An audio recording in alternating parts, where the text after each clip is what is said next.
Hello friends, तो कैसे हैं आप सब। अजय सर क्लासेज में आपका स्वागत है। आइए आज आपको जीके के 10 क्वेश्चन कराते हैं जो सभी एक दिवसीय परीक्षाओं में प्रायः पूछे जाते हैं। आपको सभी परीक्षाओं के जिससे चाहे जिस परीक्षा को देने जा रहे हैं सभी के लिए इम्पोर्टेंट है। अगर आपने हमारे चैनल को अभी तक सब्सक्राइब नहीं किया, सब्सक्राइब कर लीजिए, अपने दोस्तों को भी शेयर कर दीजिए। आइए शुरुआत करते हैं। इतिहास का क्वेश्चन है। सिंधु घाटी सभ्यता का सबसे बड़ा नगर। सिंधु घाटी सभ्यता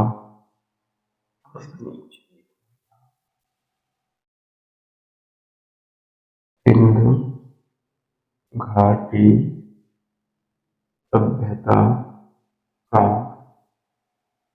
सबसे बड़ा नगर कौन सा है? कौन सा है? ये मोहनजोदड़ो। मोहनजोदड़ो नामक स्थान जो है, ये जो है सबसे बड़ा है सबसे बड़ा नगर है। और दूसरा क्वेश्चन है आज के लिए, महात्मा गांधी ने भारत में पहला सत्याग्रह कहाँ शुरू किया था? महात्मा गांधी ने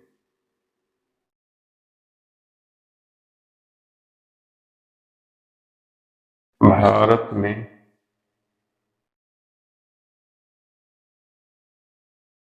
पहला सत्याग्रह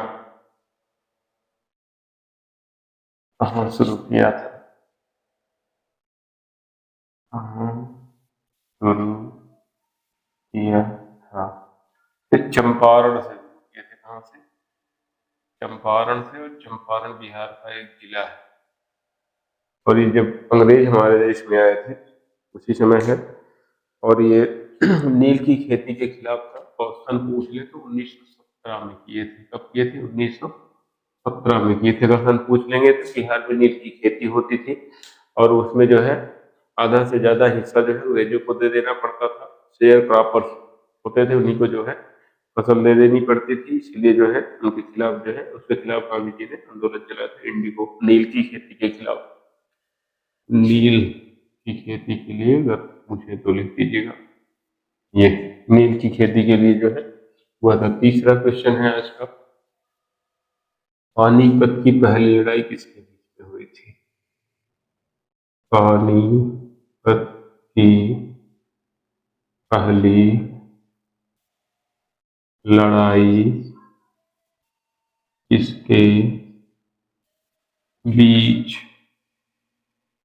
हुई थी? एकदम फेमस लड़ाई है ये।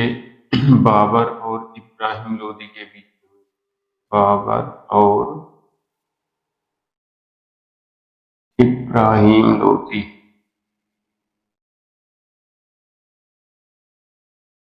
बाबर और इब्राहिम लोदी के बीच में हुई थी। अगर इसमें सन पूछ ले कब हुई थी तो ये आपकी जो है 15 अप्रैल 21 अप्रैल 1526 हुई थी। कब हुई थी? 21 अप्रैल 1526 ईस्वी को हुई थी। कब हुई थी? 21 अप्रैल 1526 को हुई थी। इसके बीच में हुई, बाबर और इब्राहिम लोदी के बीच में हुई थी। और पूछ ले विजयी कौन हुआ था तो विजयी बाबर हुआ था। कौन विजयी हुआ था? बाबर।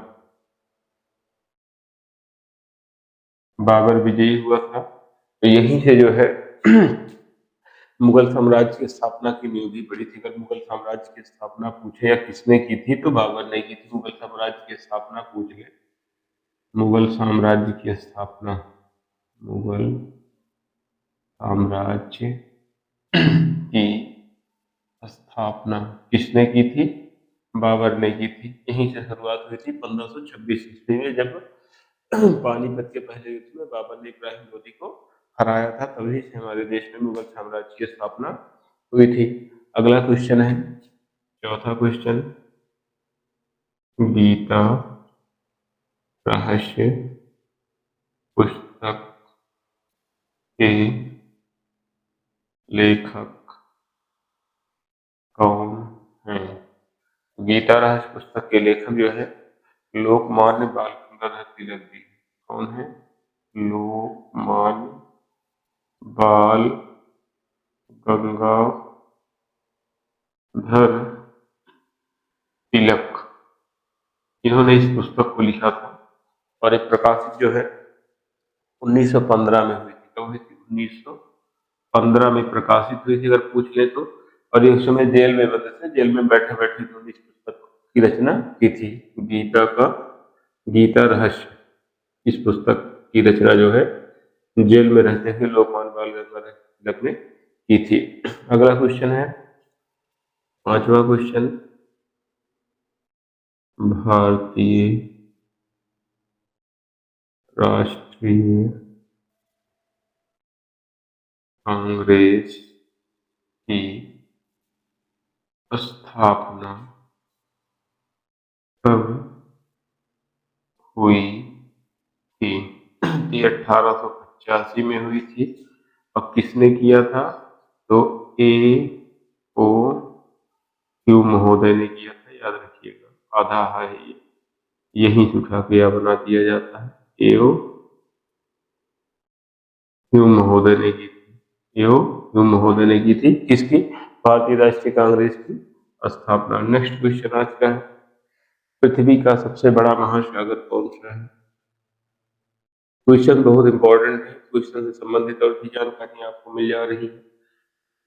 पृथ्वी का सबसे बड़ा महासागर कौन सा है? कौन सा है? तो पृथ्वी का सबसे बड़ा महासागर कौन है? प्रशांत महासागर है। कौन है? प्रशांत महासागर है। अगर गहराई पूछ ले, ये 4000 मीटर से लेकर के 42,000 मीटर तक है लगभग। कितना? 4000 मीटर से लेकर के 4200 मीटर तक है औसत गहराई है इसकी। औसत गहराई इसकी।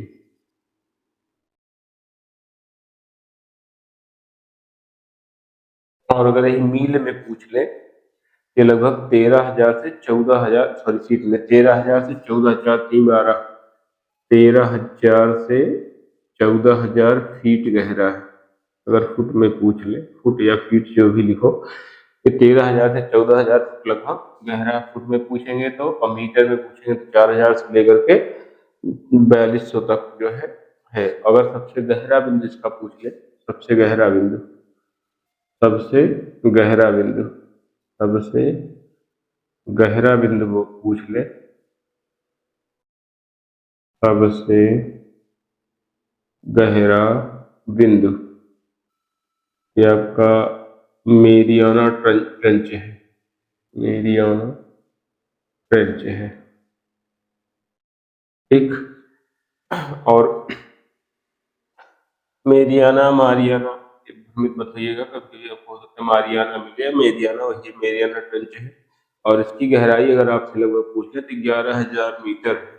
कितना? 11,000 मीटर है। इसकी गहराई लगभग 11,000 मीटर है। तो यहाँ आपके कई सारे क्वेश्चन हो गए। और पूछ लें, स्थल सीमा का 1/3, स्थल जो स्थल है उसका 1/3 कवर करता है ये भाग जो है। ठीक है, यहाँ आपको कई क्वेश्चन मिल गए। जैसे सबसे बड़ा महासागर कौन सा है? प्रशांत महासागर। सबसे गहरा पूछेंगे तब भी प्रशांत महासागर है। गहराई कितना है? 4,000 से 4200 मीटर तक है औसत गहराई इसकी। तो फुट में पूछ लेंगे 13,000 से 14,000 फुट है। और स्थल का लगभग कितना भाग कवर करता है? 1/3 भाग कवर करता है। सबसे गहरा बिंदु पूछ ले तो मेरियाना ट्रेंच है, इसकी गहराई लगभग 11,000 मीटर है। और फिर फुट में भी पूछ ले तो ये 36,000, लगभग 36,000 फुट के लगभग में आसपास में देखने को मिलता है आपको। और अगर सबसे छोटा पूछ ले ही, अगर आपसे सबसे छोटा पूछ ले कि सबसे छोटा महासागर कौन सा है, ये आपका आर्कटिक महासागर है। ये तो कौन सा महासागर है? आर्कटिक महासागर है। जैसा कि आप जानते हैं 5 महासागर है, पांचों में जो है सबसे गहरा जो है प्रशांत महासागर है। सबसे बड़ा प्रशांत है, और सबसे छोटा पूछे तो आर्कटिक महासागर है। यहाँ पर कई सारे क्वेश्चन क्लियर हो गए।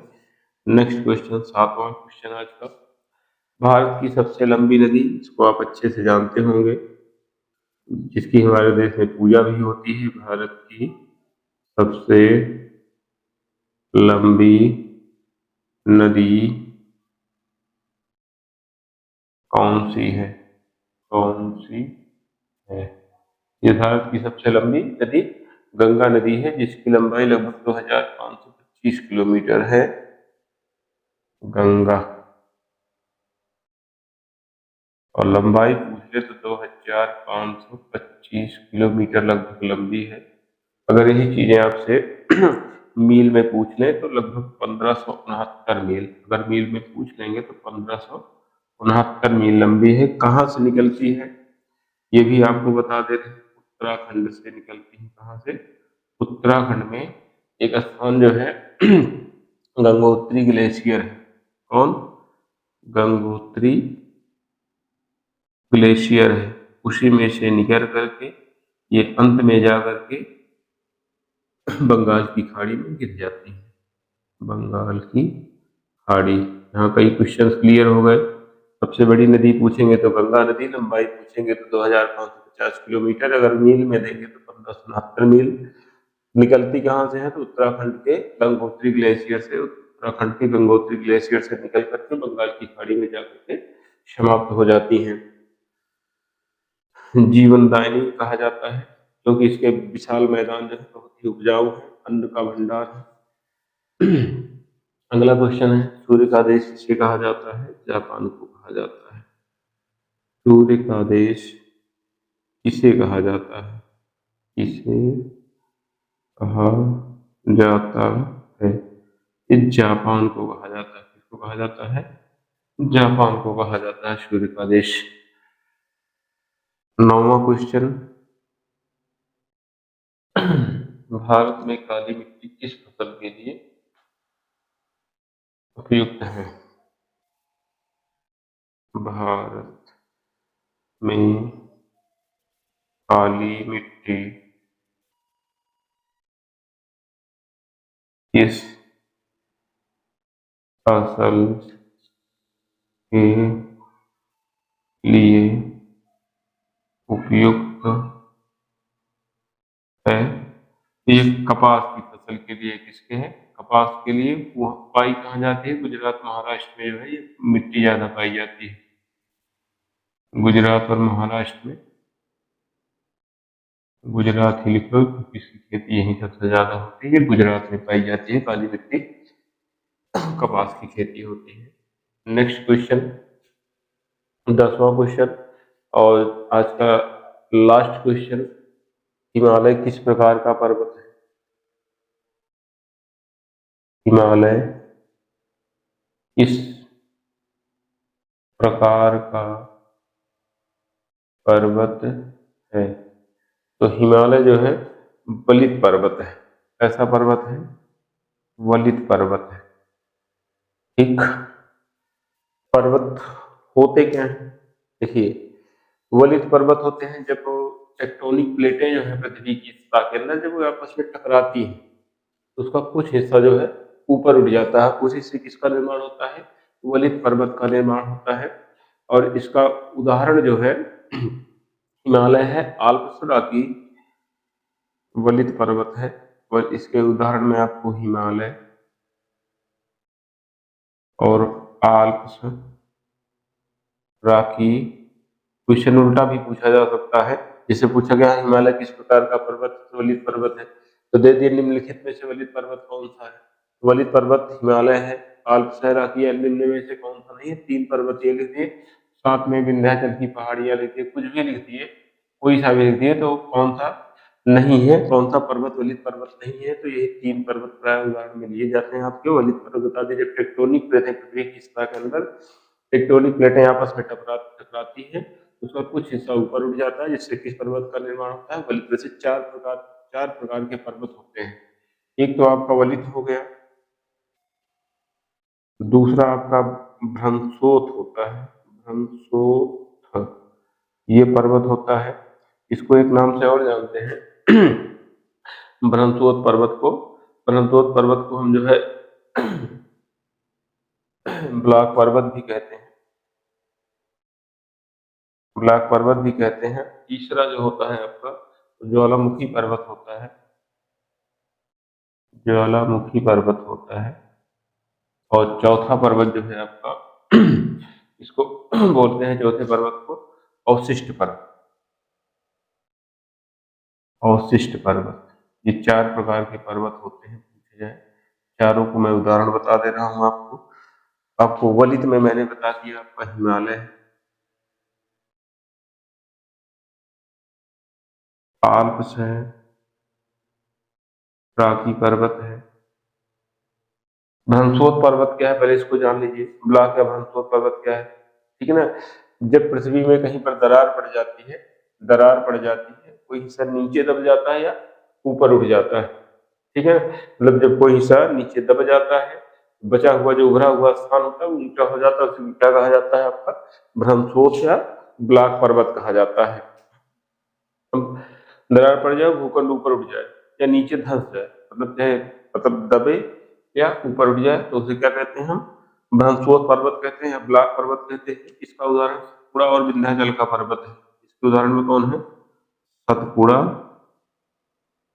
और विंध्य पर्वत, सतपुड़ा और विंध्य पर्वत इसके उदाहरण है।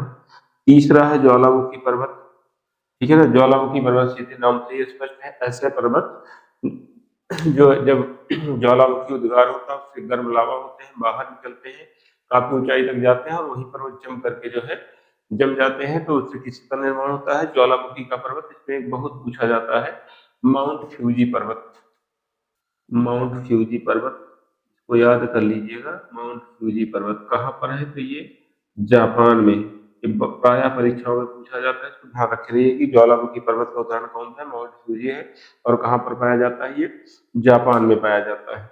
लावा और मलबे जो होते हैं, जब ज्वालामुखी उद्गार होता है फटता है, तो जो लावा और मलबा उसमें का निकलता है, जम जाता है, जम करके काफी ऊंचाई पर पड़ा रहता है, उसे क्या कहा जाता है, ज्वालामुखी पर्वत। अगला आपका जो अवशिष्ट पर्वत है, शब्द से ही स्पष्ट है, अवशिष्ट माने कचरा। मतलब जब पर्वतों का अपर्दन होता रहता है, पर्दन होता रहता है, सब पत्ते छंटते रहते हैं, बाद में जो शेष उभरा हुआ उठा हुआ स्थान सबसे ऊंचा पड़ जाता है, उसी को क्या कहा जाता है, अवशिष्ट पर्वत कहा जाता है। ये पुराने पर्वत होते हैं जो अपर्दन के कारण घिस जाते हैं, शेष बचे हुए ऊंचे हिस्से को हम जो है क्या कहते हैं, अवशिष्ट पर्वत कहते हैं। इसके उदाहरण में आपका जो है अरावली की पहाड़ियां, कौन है, अरावली की पहाड़ियां हैं, अरावली।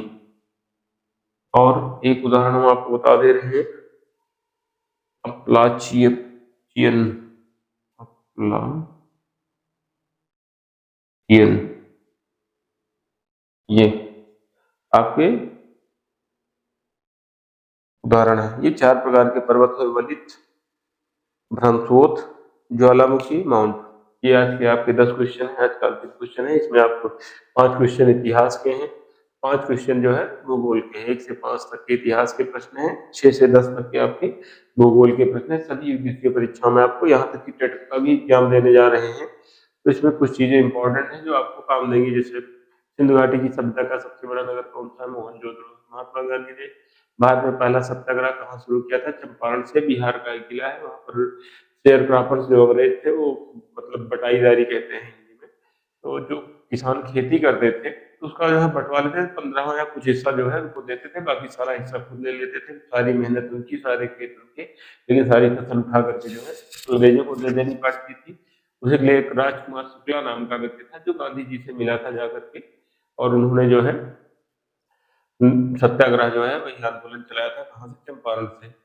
पानीपत की पहली लड़ाई किसके बीच हुई थी, तो बाबर और इब्राहिम लोधी के बीच में। कब हुई थी, सॉरी ये चंपारण जो है इसके लिए पूछे, ये ऊपर के लिए है। कब हुआ था, तो चंपारण का सत्याग्रह गांधी जी ने 1917 में किया था। अगर पानीपत की पहली लड़ाई पूछे तो ये बाबर और इब्राहिम लोधी के बीच में हुई थी। कब हुई थी, 21 अप्रैल 1526 को। विजयी कौन हुआ था, बाबर हुआ था। हार गया था कौन, इब्राहिम लोधी।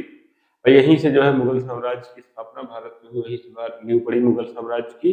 और पूछ लिया जब मुगल साम्राज्य की स्थापना भारत में किसने किया था, तो बाबर ने किया था। अगला है गीता रहस्य पुस्तक के लेखक कौन है, लोकमान बाल गंगाधर तिलक जी हैं। 1915 में उन्होंने लिखा था, उसमें जेल में पूछा भी जा सकता है कहाँ पर रहते हुए जो है बाल गंगाधर तिलक ने गीता राष्ट्र पुस्तक की रचना की थी, तो उसमें वो जेल में बंद थे। अगला क्वेश्चन है, भारतीय राष्ट्रीय कांग्रेस की स्थापना 1885 में ह्यूम महोदय ने की थी। बहुत पूछा जाता है। पृथ्वी का सबसे बड़ा महासागर कौन सा है? बता दिया गया, प्रशांत महासागर है। गहराई पूछ लिया जाए, 4000 मीटर से 42 मीटर तक है इसकी औसत गहराई है। फुट में पूछ लेंगे तो 13000 से लेकर के 14000 फुट गहरा है। अगर सबसे गहरा बिंदु कौन सा? मेरियाना ट्रेंच या मारियाना ट्रेंच भी दे सकते हैं, मुझे बताइएगा। 3600 फुट या 11000 मीटर के लगभग गहरा है। और सबसे छोटा महासागर पूछ ले तो आर्कटिक महासागर है। और ये प्रशांत महासागर पूरी स्थल सीमा का लगभग 1/3 भाग है ये। भारत की सबसे लंबी नदी कौन सी है? गंगा नदी है, 2525 किलोमीटर लंबी है। मील में पूछ लेंगे तो 1569 मील लंबी है। कहाँ से निकलती है? उद्गम स्थल क्या है गंगा का? तो उत्तराखंड के गंगोत्री ग्लेशियर से निकल करके अंत में बंगाल की खाड़ी में जाकर के समाप्त हो जाती है। सूर्य का देश किसे कहा जाता है? जापान को कहा जाता है। भारत में काली मिट्टी किस फसल के लिए उपयुक्त है? तो कपास, जो गुजरात में सबसे ज्यादा पाई जाती है, महाराष्ट्र में पाई जाती है, वहीं पर कपास की खेती बहुत ज्यादा होती है। हिमालय किस प्रकार का पर्वत है? वलित पर्वत है। आपको यहाँ कई सारे क्वेश्चन बन सकते हैं, जिससे निम्न में से वलित पर्वत कौन सा नहीं है? हिमालय पर्वत किस प्रकार के पर्वत का उदाहरण है? या हिमालय पर्वत का निर्माण कैसे हुआ है? तो जब टेक्टोनिक प्लेटें पृथ्वी के सतह के अंदर टेक्टोनिक प्लेटें आपस में टकराती हैं तो उसका कुछ हिस्सा ऊपर उठ जाता है। इसकी एक विशेषता और है, ये पर्वत हमेशा बढ़ते रहते हैं, ये भी ध्यान ये रहिए कि निश्चित लंबाई नहीं होती है। ये पर्वत हमेशा जो है धीरे धीरे बढ़ रहे हैं, लेकिन ये है कि वृद्धि इतनी कम है, मतलब बहुत कई साल में 1 आध सेंटीमीटर बढ़ते हैं, जिससे ये नाप नहीं है। ये वलित, भ्रमस्रोत, ज्वालामुखी और ये 4 प्रकार के पर्वत पाए जाते हैं। वलित में आपका हिमालय, आल्प्स, रॉकी पर्वत है। बता दिए टेक्टोनिक प्लेटों के टकराने से बनते हैं। भ्रमस्रोत है ब्लॉक पर्वत, ये सतपुड़ा और विंध्य के पर्वत है। इसको बता दिया, जब सतह का कोई हिस्सा दब जाए या ऊपर उठ जाए, पृथ्वी में दरार पड़े और उसका कोई एक हिस्सा नीचे दब जाए, तो जो उभरा हुआ स्थान होगा वही पर्वत हो जाएगा। या कोई हिस्सा ऊपर उठ जाए तो उठा हुआ स्थान सबसे अधिक क्या कहलाता है? पर्वत। इसका उदाहरण सतपुड़ा और विंध्य के पर्वत है भारत के। ज्वालामुखी पर्वत नाम से ही स्पष्ट है। माउंट फ्यूजी जापान का पर्वत बहुत फेमस है। जब जो गर्म लावा पृथ्वी के सतह के अंदर से गर्म लावा और तमाम अवशिष्ट निकलते हैं, पृथ्वी पर आकर के जमा हो जाते हैं, तो इसका निर्माण करते हैं ज्वालामुखी पर्वत का। अवशिष्ट पर्वत है, नाम से ही स्पष्ट है। मतलब जो कोई पर्वत हो, जब उसका अपरदन होता रहता है, अपरदन होता है, कटता छटता रहता है, बाद में जो शेष हिस्सा उसका बच जाता है वही क्या कहलाता है? अवशिष्ट पर्वत कहलाता है। अरावली की पहाड़ियां और ये अपलाचियन, ये पर्वत के उदाहरण है। तो दोस्तों, आप सब जो है लगातार हमारे साथ जुड़े रहिए। आपको बढ़िया बढ़िया जानकारी, बढ़िया बढ़िया क्वेश्चन आपको हमेशा मिलते रहेंगे। अभी तक आपने हमारे चैनल को सब्सक्राइब नहीं किया है तो सब्सक्राइब करके आप हमारा सपोर्ट कीजिए जरूर। जो है अपने दोस्तों को भी शेयर कीजिए और इंस्टा और फेसबुक पर भी हमको साथ साथ में फॉलो कीजिए। धन्यवाद, मिलते हैं अगले वीडियो में।